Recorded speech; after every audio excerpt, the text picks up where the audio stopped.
वंदे मातरम साथियों, मैं हूं रजनीश पाठक और आप हैं आपके ही अपने ऑनलाइन प्लेटफॉर्म पर, इसका नाम है भविष्य निर्माण शिक्षण संस्थान। विद्यार्थियों, उम्मीद करते हैं कि आपकी पढ़ाई बहुत ही अच्छे तरीके से चल रही होगी। ठंड है लेकिन फिर भी पढ़ाई में पीछे नहीं हटना है, क्योंकि आपका तुरंत ही एग्जाम है। 2024 में जो बोर्ड का एग्जाम आप देने वाले हैं आपके सामने है, इसलिए अपने पढ़ाई में कोई कमी नहीं करनी है, रिविजन करते चलना है। इसी पर्पस को देखते हुए मैंने इस वीडियो को आपके सामने लाया है, और इसके पीछे भी जो आप ये वीडियो देखेंगे इसी के आधार पर जो आपका इस बुक का यानी मैथ विषय का जो आपका पीछे का जो चैप्टर है वास्तविक संख्या, उसका 40 प्रश्नों का मैंने उस चैप्टर से 40 प्रश्नों के ऑब्जेक्टिव सवालों को मैंने कराया है, और बहुत ही कम समय का है। 18 से 19 मिनट या 20 मिनट के आसपास का वीडियो है। यहाँ पर उसका लिंक दिख रहा होगा, आप उसे टच करके देख लीजिएगा। वो पूरा चैप्टर से परीक्षा में जो भी सवाल आपसे पूछ लिए जाएंगे वो सवाल या उस पर यानी जो परीक्षा में आपसे सवाल पूछे जाएंगे उस पर आधारित सवाल आपको यहाँ पर करने को मिलेगा।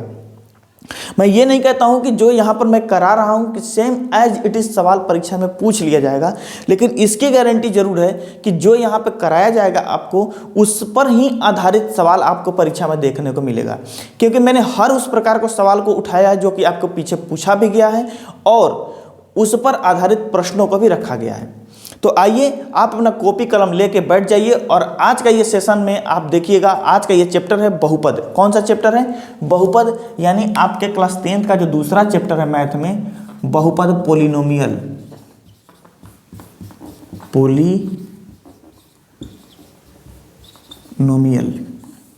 इस चैप्टर से 40 प्रश्न को हम रखने वाले हैं आपके सामने। 40 क्वेश्चन रहेंगे और परीक्षा में 2 से 3 नंबर आप यहाँ से केवल और केवल इस वीडियो को देखने के बाद में आप ला पाइएगा, कर पाइएगा सॉल्व आसानी से। बहुत सारे सवाल ऐसे होते हैं विद्यार्थियों जिनको आप देखकर कंसेप्चुअल ढंग से उसको तुरंत आप लगा देते हैं, फैक्ट होते हैं। बहुत से ऐसे सवाल होते हैं जिनमें थोड़ा सा कैलकुलेशन करना पड़ता है। बहुत से ऐसे सवाल होते हैं जो कि कैलकुलेशन करने के बाद ही आप उसके आंसर तक पहुँच पाएंगे। ऑब्जेक्टिव सवाल जो आपके बोर्ड में पूछ लिया जाता है उसमें से अधिकतर सवाल ऐसे होते हैं जिनमें हल्का फल्का कैलकुलेशन आपको करना पड़ सकता है या फिर कंसेप्चुअल भी हो सकते हैं। तो आइए हम 40 सवालों को देखते हैं, और इन 40 सवालों को करने के बाद आप उस जो आपको क्वेश्चन दिया जाएगा आपके परीक्षा में, ऑब्जेक्टिव जितने भी क्वेश्चन दिए जाएंगे उन सवालों में से आप जितने भी सवाल पूछे उनको आसानी से कर पाइएगा। तो आइए शुरू करते हैं आज की क्लास को। और पहला सवाल आप अपने स्क्रीन पर देखिएगा। पहला सवाल क्या है कि निम्न में से कौन रैखिक बहुपद है। अब फर्स्ट ऑफ ऑल तो हमें यह जान लेना चाहिए कि रैखिक बहुपद होता क्या है। तो विद्यार्थियों, जिस बहुपद में जो चर पद होता है, जो वेरिएबल जो पद होता है, उस पद का घात अगर 1 हो तो वैसा बहुपद क्या कहलाता है? रैखिक बहुपद कहलाता है। यानी लिखा हो ax + b, तो यहाँ पर ये जो चर पद हमें दिख रहा है ना, जिसका मान बदल सके उसे चर कहा जाता है, और जिसका मान नहीं बदल सके उसे अचर कहा जाता है। यानी चलना, चल शब्द, तो चलना, तो जिसका मान चल सके यानी बदल सके वही चर होता है, और जो अचल जो नहीं चल सके वही वो क्या होता है? अचर होता है। तो ये a और b जो है ये वास्तविक संख्या है और ये जो है चर पद है। तो बात यह है कि रैखिक बहुपद क्या है। तो रैखिक बहुपद वो बहुपद है जिसमें जो चर पद होता है उसका बड़ा से बड़ा घात को क्या हो? 1 हो। तो आप अपने क्वेश्चन के ऑप्शन में देख सकते हैं कि ऑप्शन नंबर ए जो है उसमें x का पावर आपको 1 दिखेगा, बाकी के बाकी option number B C D में नहीं दिखेगा आपको। तो ऑप्शन नंबर ए इसका करेक्ट होगा। अब क्वेश्चन नंबर दूसरे पे चलते हैं। क्वेश्चन नंबर दूसरा कह रहा है कि निम्न में से कौन बहुपद ही नहीं है। अब वह बहुपद नहीं है मतलब, अब सवाल तो ये है कि बहुपद, अब किसे समझेंगे कि बहुपद नहीं है, किसे नहीं समझेंगे कि बहुपद है। विद्यार्थियों, जो चीज़ अभी बता रहे हैं हमको, इस सभी चीज़ों को डिटेल फॉर्म में आप देख सकते हैं। आप हमारे चैनल प्लेलिस्ट में चले जाइए और वहाँ पर इस चैप्टर को पूरे एक चैप्टर को डीपली बताया गया है, प्रश्नों सहित सभी को बताया गया, आप उसे देख सकते हैं। चलिए, तो क्वेश्चन नंबर 2 में है कि निम्न में से कौन बहुपद नहीं है। तो ऑप्शन नंबर ए है कि 2/3u + 1, option number B C D ऐसे ही आपको स्क्रीन पर दिख ही रहा होगा। तो ऑप्शन नंबर बी में आप देखिएगा 1 बटा में कुछ लिखा हुआ है, बटा में लिखा गया है। तो जब भी 1/, और नीचे में आपको कोई भी फॉर्म आपको मिल जाए, द्विघात बहुपद मिल जाए, रैखिक बहुपद मिल जाए, त्रिघात बहुपद मिल जाए, कोई भी बहुपद मिल जाए, तो वो बहुपद नहीं होता है, क्योंकि यह नीचे है, हर में है, जबकि ये हमेशा अंश में ही ऐसा फॉर्म होना चाहिए। यानी ये बटा में नहीं होना चाहिए। तो इस स्थिति में हम क्या कहेंगे, यह बहुपद नहीं है, यानी ऑप्शन नंबर बी। अब है क्वेश्चन नंबर 3, देखिएगा निम्न में कौन द्विघात बहुपद है। द्विघात बहुपद, तो जैसा हमने रैखिक बहुपद समझा है कि जिसमें x का सबसे बड़ा पावर यानी जो चर पद है उसका सबसे बड़ा पावर क्या होना चाहिए, 1 होना चाहिए। उसी तरीके से जिस बहुपद में x का मतलब कि जो x हो, या फिर यहाँ पर a² b y + c भी लिख सकते हैं आप। इस x का मान तो बदलते रहता है, x के जगह पर कुछ भी लिख सकते हैं आप। तो जो चर पद है उसका सबसे बड़ा पावर क्या होना चाहिए, 2 होना चाहिए, और 2 होने पर वह द्विघात बहुपद होगा। यानी ऑप्शन नंबर देखिएगा आप, इसमें द्विघात बहुपद यानी किसमें जो चर पद है उसका सबसे बड़ा पावर 2 है, किसमें, तो ऑप्शन नंबर ए में। ऑप्शन नंबर ए में -2u² लिखा हुआ है, देखिएगा। तो ये जो पावर यहाँ पर 2 है, u का पावर 2, तो इसलिए यह क्या होगा, आंसर ऑप्शन नंबर ए होगा। अब क्वेश्चन नंबर 3 देखिएगा। क्वेश्चन नंबर 4 में कह रहे हैं निम्न में से किस बहुपद का घात 5 है। अब घात क्या होता है, तो घात वही पावर ये वाला, x का पावर 10 भी हो सकता है, तो ये क्या है, घात है। तो किसका घात 5 है। अब घात 5 है तो हम अगर यहाँ पर लिख देते हैं 4x² + 3x का पावर 5 + 8x³, तो यहाँ घात तो 2 भी है, घात 3 भी है, घात 5 भी है, क्या माने, तो सबसे बड़ा वाला घात का वैल्यू होता है। इसी सबसे बड़े वाले घात से इस बहुपद का नामकरण भी होता है। तो सबसे बड़ा घात क्या है, 5 है। अब ऑप्शन में देखिए, ऑप्शन नंबर क्या हो जाएगा आपको, ऑप्शन नंबर सी। अब क्वेश्चन नंबर 5 देखिएगा। क्वेश्चन नंबर 5 में क्या कह रहा है कि बहुपद 3x³ + 4x + 3 का घात बताएं। तो बहुपद जो दिया गया है 3x³ + 4x + 5, 3x³ + 4x + 5, ये जो बहुपद आपके सामने दी गई है, इसमें जो x का सबसे बड़ा घात क्या है, 3 है। तो किस ऑप्शन में आंसर दिया गया है, ए में, ऑप्शन नंबर ए। अब क्वेश्चन नंबर 6 देखते हैं। क्वेश्चन नंबर 6 में कह रहा है कि निम्न में से कौन त्रिघात बहुपद है। सवाल आप देख सकते हैं, कौन त्रिघात बहुपद है, ऑप्शन भी आपके सामने है, जरा करने का प्रयास करिए। त्रिघात बहुपद यानी जिस बहुपद में जो चर पद है उसका सबसे बड़ा पावर 3 हो, सबसे बड़ा पावर 3 हो। यहाँ x y z ABCD जो भी हो उसका, अगर ये चर पद है तो इसका सबसे बड़ा पावर उस बहुपद में 3 होना चाहिए, वैसे बहुपद त्रिघात बहुपद कहलाते हैं। तो ऑप्शन नंबर इस हिसाब से आप बी में देख सकते हैं, क्योंकि ए में देखिएगा तो सबसे बड़ा पावर 2 है, 3x² है। सी में देखिएगा तो 2x⁻³ है, 2x के पावर -3 है। अब ये -3 भी नहीं हो सकता है, क्यों, क्योंकि 2 और ये x के पावर -3 होने से ये नीचे आ जाएगा x के पावर 3, और जैसा ही नीचे आ गया हमने बताया था यह बहुपद ही नहीं है, तो ये त्रिघात बहुपद कहाँ से हो सकता है, संभव ही नहीं कि त्रिघात बहुपद हो जाए।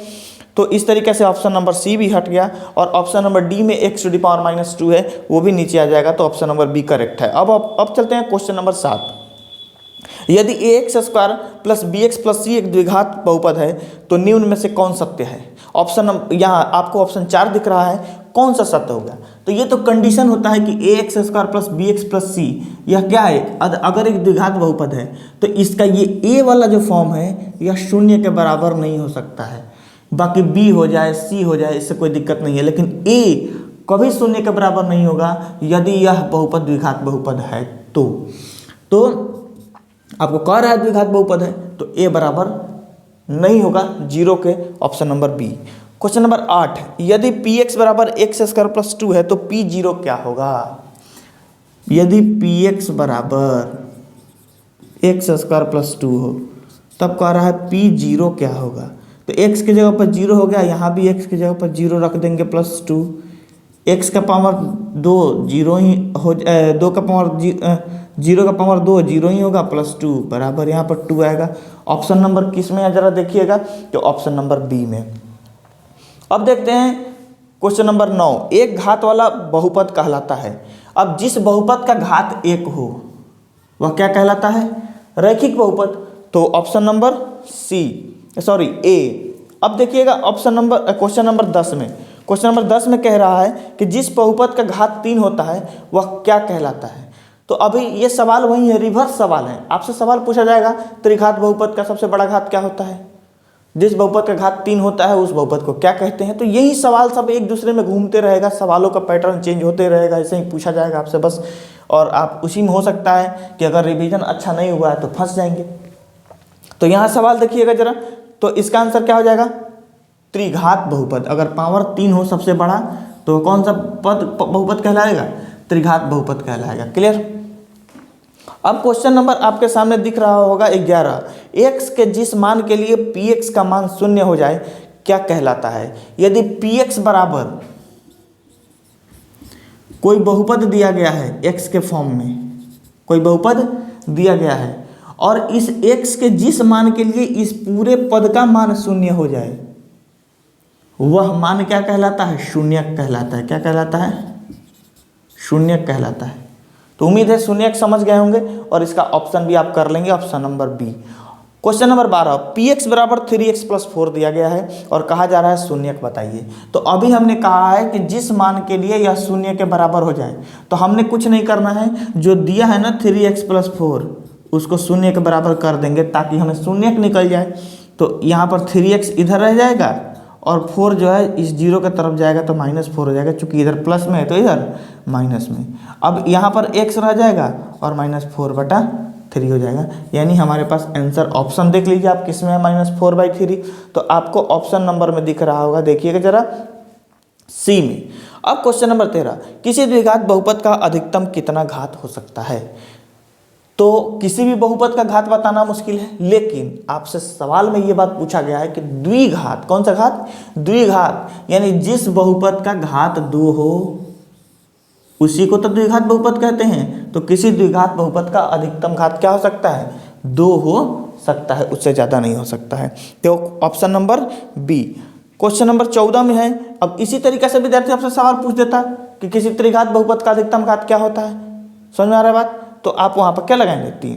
क्वेश्चन देखिएगा 13 नंबर, 14 नंबर कि द्विघात बहुपद x² - 3 का शून्यक क्या होगा। एक द्विघात बहुपद दिया गया है x² - 3 बराबर, इसका कह रहा है शून्यक क्या होगा, क्या होगा, शून्यक। तो अब शून्यक प्राप्त करने के लिए हमने बराबर शून्य किया है तो हम शून्य कर देंगे। इस x² और -3 को √3 का होल स्क्वायर तो लिख ही सकते हैं, √3 गुना होगा फिर 3 हो जाएगा। a - b का a² - b² तो x + √3 और x - √3, ठीक है, बराबर 0। अब एक बार इसको इसके बराबर, एक बार इसके बराबर, यानी x + √3 बराबर 0, x - √3 बराबर 0। जब ये दोनों चीज़ें हमारे सामने आएंगी तो अब देखिएगा कि x बराबर -√3 और यहाँ x बराबर √3। तो इसलिए हमारे पास x के 2 शून्यक निकल के आए, एक √3 एक -√3। अब आप ऑप्शन में देख लीजिए √3 -√3 किधर है, तो ऑप्शन नंबर सी में। तो क्वेश्चन नंबर 15 में कह रहा है कि निम्न में कौन द्विघात बहुपद का व्यापक रूप है। तो ऑप्शन आपके सामने दिख रहे होंगे और ऑप्शन आपको दिक्कत पहुंचा सकता है, जरा देखिएगा ध्यान से। ऑप्शन नंबर ए में, ऑप्शन नंबर बी में, ऑप्शन नंबर सी में और ऑप्शन नंबर डी में। ऑप्शन नंबर ए कह रहा है 2x² + 2x + 2, सभी में 2 लगा हुआ है। और किसी द्विघात बहुपद का व्यापक फॉर्म बताते हुए हम किसी संख्यांक को नहीं लिख सकते हैं, क्योंकि जब भी आप संख्यांक को लिख देंगे तो वह नियत हो जाएगा और कि कोई पैटर्न को आप नियत नहीं लिख सकते हैं। पैटर्न फ्री रहता है ताकि उस पर किसी भी चीज़ को डिराइव किया जा सके। तो ऑप्शन नंबर ए तो होगा ही नहीं। अब रहा question option number B. Option number B में कह रहा है कि ax² + bx + c बराबर 0 दिया गया है, ax² + bx + c बराबर 0। और उसी के नीचे ऑप्शन नंबर डी में दिया गया है ax² + bx + c दिया गया, ठीक है। और ऑप्शन नंबर सी में देखिएगा ax² + bx है, वह केवल 2 ही फॉर्म दिया गया है, ax² + bx, सी की चर्चा नहीं है, इसलिए ऑप्शन नंबर सी भी नहीं होगा। अब बी और डी, इसी में आपको कंट्राडिक्शन हो सकता है कि बी होगा या डी होगा। क्यों? क्योंकि दोनों ये सेम ही हैं केवल इसमें बराबर जीरो, इसमें बराबर जीरो नहीं है। तो विद्यार्थियों इस बात को समझिएगा कि यहाँ पर जहाँ आपको ax² plus bx plus c बराबर जीरो दे दिया, ये एक इक्वेशन हो जाता है, एक समीकरण का रूप ले लेता है। लेकिन जैसे ही यह इसमें जीरो बराबर जीरो नहीं दिया गया हो, तब यह एक बहुपद के रूप का होता है। किस रूप का होता है? बहुपद के रूप का होता है। उम्मीद है आप अपने आंसर तक पहुंच गए होंगे। आपका आंसर डी होगा। क्या होगा? डी होगा। चलिए बढ़ते हैं क्वेश्चन नंबर 16 की तरफ। निम्न में से कौन रैखिक बहुपद का व्यापक रूप है? अब रैखिक बहुपद का व्यापक रूप हमने आपको यहाँ शुरू में ही पहले ही प्रश्न में बताया है कि ax प्लस b यह एक रैखिक बहुपद का व्यापक रूप होता है। क्या होता है? व्यापक रूप होता है। किस ऑप्शन में है? Option number B. Question number 17 में कह रहा है कि ax² plus bx plus c के रूप के बहुपद का कितना शून्यक या हल संभव है? यानी ax² plus bx plus c यानी द्विघात बहुपद। और किसी भी द्विघात बहुपद का मतलब यदि किसी बहुपद का घात 5 है तो उसके 5 शून्यक होंगे, यदि किसी बहुपद का घात 3 है तो उसके 3 ही शून्यक होंगे, यदि किसी बहुपद का घात 2 है तो उसके 2 ही शून्यक होंगे। किसी द्विघात बहुपद का जो घात होता है वह कितना होता है? 2 होता है। इसलिए किसी द्विघात बहुपद का जो शून्यकों की संख्या होगी वह केवल 2 होगी। Option number C. अब क्वेश्चन नंबर 18, यदि अल्फा और बीटा बहुपद ax² plus bx plus c का शून्यक है तो अल्फा बीटा क्या होगा? यानी अल्फा और बीटा का यानी उनके जो शून्यक हैं उनके गुणनफल बताने हैं आपको। तो किसी द्विघात बहुपद के शून्यकों का जो गुणनफल होता है यानी अल्फा और बीटा यदि दो उनका शून्यक है, क्या है? शून्यक है, तो इन दोनों का जो गुणनफल होगा वह c/a होता है। क्या होता है? c/a। यानी जो आपको अचर पद दिया गया है ये और x² का गुणांक, ठीक है। तो x² का गुणांक a है और अचर पद क्या है? c है। तो अल्फा बीटा का ये हो जाता है। आप ऑप्शन देख लेंगे, ऑप्शन किस में दिया गया है? डी में। अब है क्वेश्चन नंबर 19। ये सब क्वेश्चन बड़ा ही इंपॉर्टेंट सवाल है, ये सब आपको देखते चलिएगा। इससे परीक्षा में पूछा ही जाएगा इस तरीके का सवाल आपसे। यदि अल्फा तथा बीटा किसी बहुपद ax² plus bx plus c का शून्यक हो तो शून्यकों का योग क्या होगा? अब यहाँ पर एक बार पूछा गया है शून्यकों का गुणनफल, पूछने का तरीका देखें ही आप, और दूसरा बार पूछा गया शून्यकों का योगफल यानी अल्फा प्लस बीटा आपको बता देना है। तो अल्फा प्लस बीटा का फॉर्मूला होता है -b प्लस x/x² का गुणांक, x² का गुणांक। तो x² का गुणांक क्या है? a है, तो a लिख देना है -b/a। आप ऑप्शन नंबर बी में देख सकते हैं। क्वेश्चन नंबर 20 में एक करेक्शन कर लीजिएगा कि वहाँ पर माइनस होगा। क्या होगा? माइनस लगता है। और जो ऑप्शन में दिया गया है हम बताते हैं आपको, जरा देखिएगा। ऑप्शन ए में दिया है अचर पद, ऑप्शन बी में दिया है x का गुणांक, ऑप्शन नंबर सी में दिया है x², ऑप्शन नंबर डी में है नन ऑफ दीज। यानी शून्यकों का योगफल का फार्मूला है। क्या है? शून्यकों के योगफल का फार्मूला। शून्यकों के योगफल क्या फार्मूला हो जाता है? तो ऊपर में जो होता है जब शून्यकों का योगफल यानी अल्फा प्लस बीटा निकालना हो तो क्या हो जाएगा? b, और b क्या होता है? x का गुणांक होता है। किसका गुणांक होता है? तो जो खाली जगह आपको दिया है भरने के लिए, यहाँ पर माइनस लगाइएगा और लिखिएगा x का गुणांक। क्या लिखिएगा? x का गुणांक। और नीचे तो ऑप्शन में लिखा हुआ ही है। तो हमें कौन से ऑप्शन पे जाना है? ऑप्शन नंबर बी पे जाना है, जहाँ पर x का गुणांक लिखा गया है। और क्वेश्चन में क्या सुधार करना है? तो यहाँ पर केवल और केवल माइनस लगा देना है आपको ऊपर में जहाँ खाली जगह दिया हुआ है।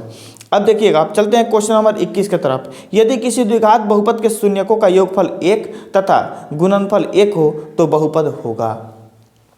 बड़ा ही मज़ेदार सवाल है। इस सवाल को बनाने के लिए हमें बोर्ड को साफ करना पड़ेगा। तो एक बार मैं पूरा बोर्ड साफ कर लेता हूँ। मेरे भाई, इस तरीके के सवालों को करने के लिए परीक्षा में आपको उसका फॉर्म पता होना चाहिए। जो आपको फॉर्म दिया जाता है, जो स्टैंडर्ड फॉर्म आपको दिया जाता है, वो पता होना चाहिए। तो सवाल में दिया गया है अगर किसी द्विघात बहुपद का जो शून्यक होता है उसका योगफल और गुणनफल आपको दिया गया है। तो मान लेते हैं किसी द्विघात बहुपद का जो शून्यक है वह अल्फा और बीटा है। तो अल्फा और बीटा का योगफल आपको दिया गया है 1 और अल्फा और बीटा का गुणनफल दिया गया है 1। तो जब ये स्थिति हमारे पास दी गई है तो हमें पहले पता होना चाहिए कि कोई बहुपद जो है वह x² minus alpha plus beta x plus alpha into beta बराबर 0 बराबर, ये बहुपद का फॉर्म हो सकता है यदि बहुपद में शून्यकों का योगफल और शून्यकों का गुणनफल दिया गया हो। तो एक एक दिया गया है, यहाँ पर हम x square minus alpha plus beta की जगह पर एक लिख सकते हैं इंटू एक्स प्लस 1, यानी x square minus x plus 1। यदि बहुपद पी एक्स का है तो एक्स वाले आप यहाँ पर जेड भी लिख सकते थे, जो भी हो, लेकिन बनेगा यही। उम्मीद है आपको अपना ऑप्शन मिल गया होगा, ऑप्शन नंबर ए। अब देखते हैं क्वेश्चन नंबर 22। क्वेश्चन नंबर 22 में कह रहा है कि विभाजन एल्गोरिथम का संस्मरण करते हुए खाली स्थान को भरें। विभाजन एल्गोरिथम आपको चैप्टर में पढ़ाया गया है, उसको डिटेल में हमने बताया था। आप वहां जाके आप चैप्टर में प्लेलिस्ट में जाकर अगर विभाजन एल्गोरिथम को समझना है तो आप उसे देख सकते हैं। वैसे यहाँ पर ऑप्शन क्या होगा, पी एक्स बराबर जी एक्स खाली जगह प्लस आर एक्स। अब आप शुरू से पढ़ते आ रहे हैं कि भाज्य बराबर भाजक गुने भागफल जोड़ शेष, यह उसी पे आधारित आंसर इसका है।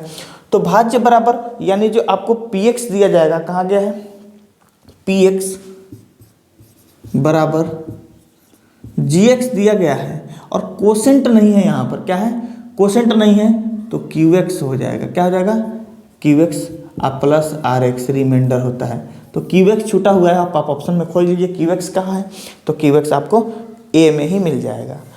क्वेश्चन नंबर 23, यदि x square minus 22 plus minus 2x minus 8 के शून्यकों का योगफल बताएं। दिया गया है, जो आपको समीकरण दिया गया है x square minus 2x minus 8 का, उसका कह रहा है शून्यकों का योगफल बताइए। तो शून्यकों के योगफल का फॉर्मूला होता है माइनस बी बाई ए, और b कहाँ होता है, तो x का गुणांक है, और a क्या होता है, तो एक्स स्क्वायर का गुणांक है।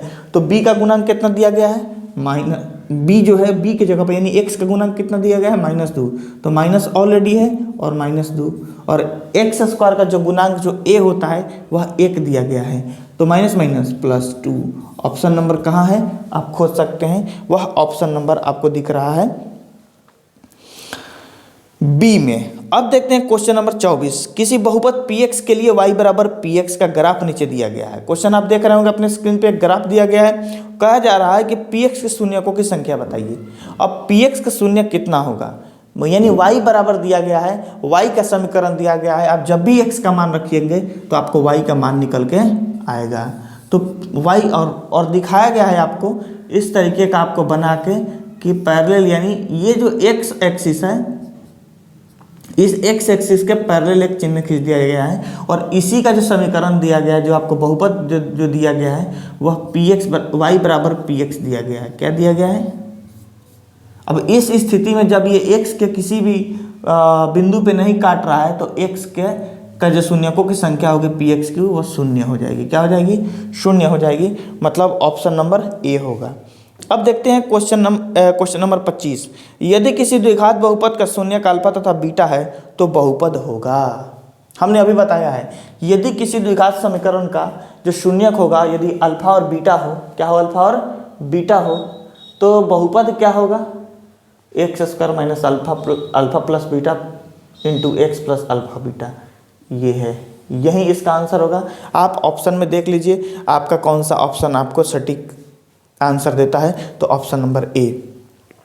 अब देखिएगा अगला क्वेश्चन आपके स्क्रीन पे 26 नंबर आ रहा होगा, कह रहा है यदि px बराबर 2x to the power 4 minus 3x का power Q minus 3x square plus 6x plus 2 दिया गया है px, और gx दिया गया है x स्क्वायर माइनस 2, तो शेषफल rx बताना है आपको क्या होगा।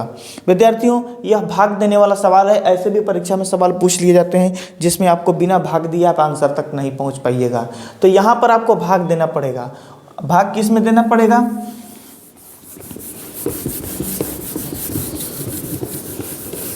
तो समझिएगा जरा, यहाँ पर दिया गया है, क्वेश्चन को मैं लिख लेता हूँ, यानी कहा जा रहा है एक्स स्क्वायर माइनस 2 से भाग देंगे हम 2x to the power 4 minus 3x क्यू, 2x to the power 4 minus 3x क्यू, फिर दिया जा रहा है माइनस 3x स्क्वायर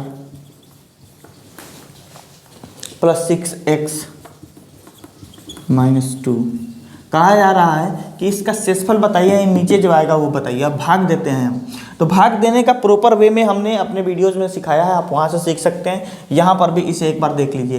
ये x⁻² है, हम हमेशा कैंसिल करते हैं पहले टर्म को समाप्त करने का। इसका ये प्रयास करते हैं हम कि पहला टर्म कैंसिल हो। तो x² को किस चीज़ से गुना करें कि इतना पद आ जाए और घटाने पर यह चीज़ कैंसिल हो जाए। तो x² को यदि हम 2x² से गुना कर दें तो हमारे पास ऐसा आ जाएगा। तो हम यहाँ पर 2x² लिखेंगे और x² में 2x² से गुना करके यहाँ पर क्या लिख देंगे, 2x⁴।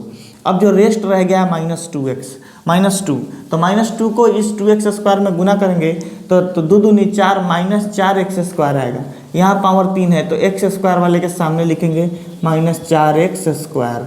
अब जरा देखिएगा यहाँ पर जैसे ही हम इस चीज़ को आगे लेके चलेंगे तो -4x² यहाँ पर हम लिखेंगे। जैसे ही इस चीज़ को विद्यार्थियों हम लेके आगे बढ़ेंगे यहाँ पर, तो इसका क्या बदल जाएगा, चिन्ह बदल जाएगा। चिन्ह बदलेगा तो ये कैंसिल हो जाएगा, ये -3x⁴ का रह जाएगा और यहाँ पर -3x² है और यहाँ प्लस है। इसमें से इसको जब घटाएंगे तो हमारे पास x² बचेगा। क्लियर। जब ये बचेगा तो आगे के टर्म को हम यहाँ उतार लेंगे 6x - 2। अब क्या करें कि 3x⁻³ क्या हो, वह कैंसिल हो जाए। तो x² में ऐसा किस चीज़ से गुना करें कि इतना आ जाए, तो -3x से। किससे,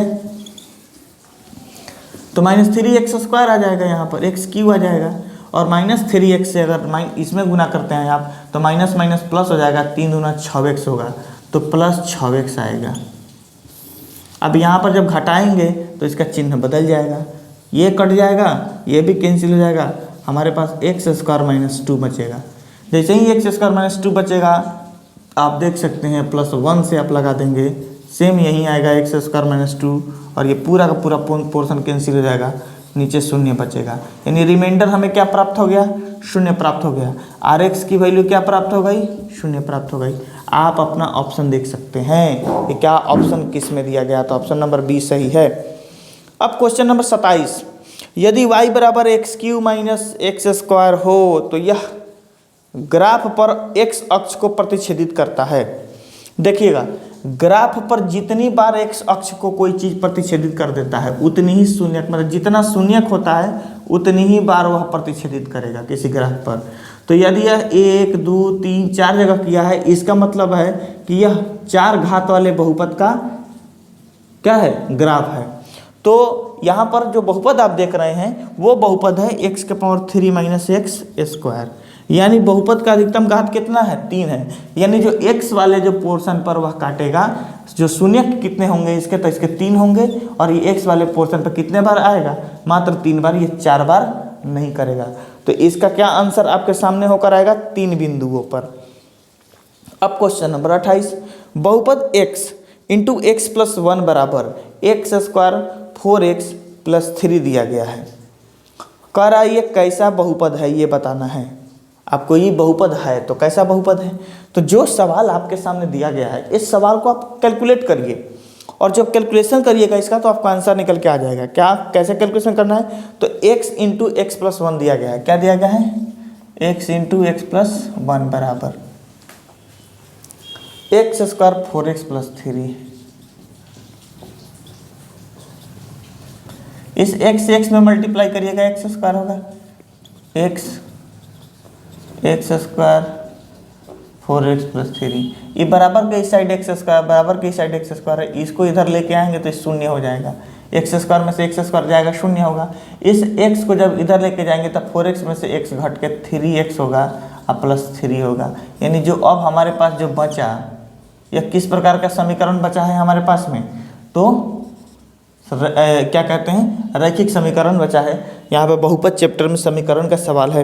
तो ये जो बहुपद है, ये जो दिया गया है आपको, तो यहाँ पर अगर ये इस 0 को हम हटा दें तो यह क्या बहुपद हो जाएगा, रैखिक बहुपद हो जाएगा, ऑप्शन नंबर ए।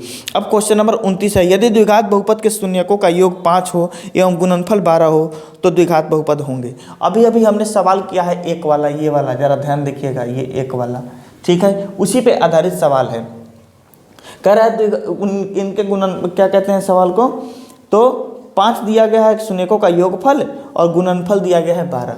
यदि शून्यकों का योगफल 5 है और गुणनफल 12 है तो हम लिख सकते थे कि नहीं, एक्स स्क्वायर और 5 है तो -5x अब प्लस गुणनफल कितना दिया गया है 12, तो शून्यकों का गुणनफल कितना है 12, तो 12 यही आएगा। कहाँ है ऑप्शन में आप देख लीजिए, तो ये है ऑप्शन नंबर बी में।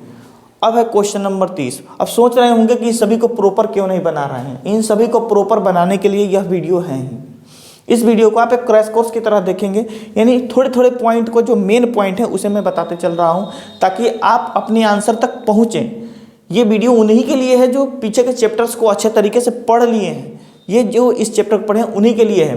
अगर आपने नहीं पढ़ा है तो आप बेसिकली इन सवालों के आधारित सवालों को कर पाइएगा, लेकिन आप फिर भी फंसिएगा यदि इसके ऑप्शन बदल जाएं, इसके कुछ क्वेश्चन तरीके बदल जाएं, यदि आपने चैप्टर नहीं पढ़ा है। तो मैं बार बार कहूँगा कि मैं चैप्टर भी पढ़ लें अगर नहीं पढ़े हो तो।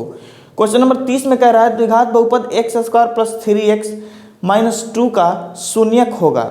अब x square plus 3x plus 2, इसका शून्यक क्या होगा?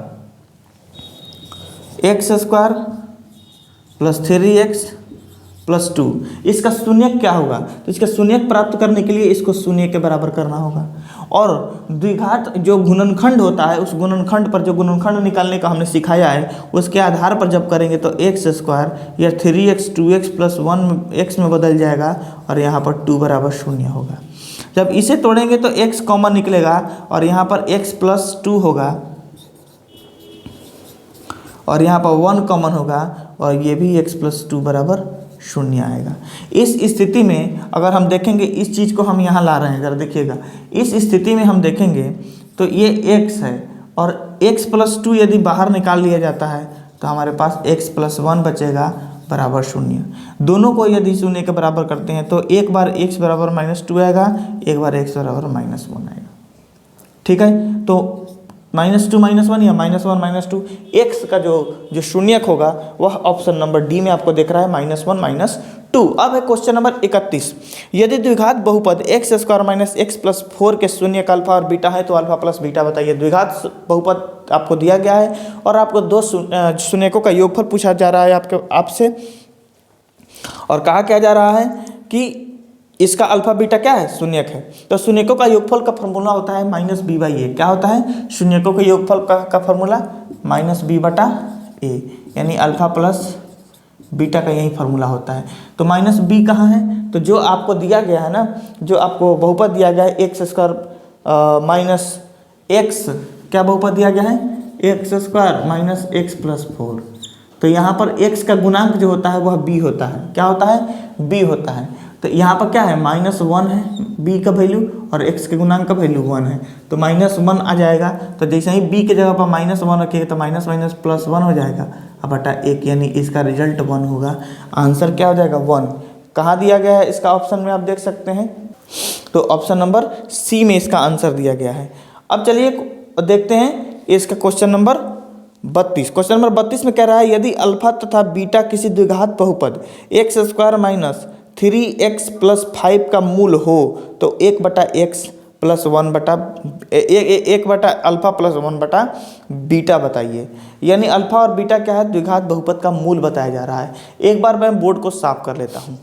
तो इसको बनाने के लिए सबसे पहले जो आपको दिया गया है 1/अल्फा प्लस 1/बीटा, इसको सॉल्व करते हैं। इसका जब बटा पका जोड़ करिएगा तो ये अल्फा बीटा हो जाएगा, ये बीटा और अल्फा। ठीक है, यानी इसे हम लिख सकते हैं अल्फा प्लस बीटा बटा अल्फा बीटा। और कहा जा रहा है यदि अल्फा और बीटा क्या हो? इसके शून्यक हो। क्या हो? शून्यक हो। तो आपसे इनडायरेक्टली पूछ दिया गया है कि इस जो आपको बहुपद दिया गया है उसके शून्यकों का योगफल और उसके शून्यकों के गुणनफल का रेशियो बताइए। आपको सवाल में पूछ लेगा परीक्षा में कि कोई द्विघात समीकरण, यही सवाल दे देता, आप पूछ लेता ये द्विघात समीकरण है और इस द्विघात समीकरण का अल्फा बीटा यदि इसका शून्यक है तो इसके क्या कहते हैं, ये शून्यकों के योगफल और शून्यकों के गुणनफल का रेशियो बताइए, अनुपात बताइए। तब आप क्या करते? तब फंस जाते। लेकिन इनडायरेक्टली आपसे इस तरीके से देके सवाल ये पूछ लिया गया है। ठीक है, इस बात को ऐसे भी कहा देता कि इसके शून्यकों के व्युत्क्रम का जोड़ बताइए कितना होगा।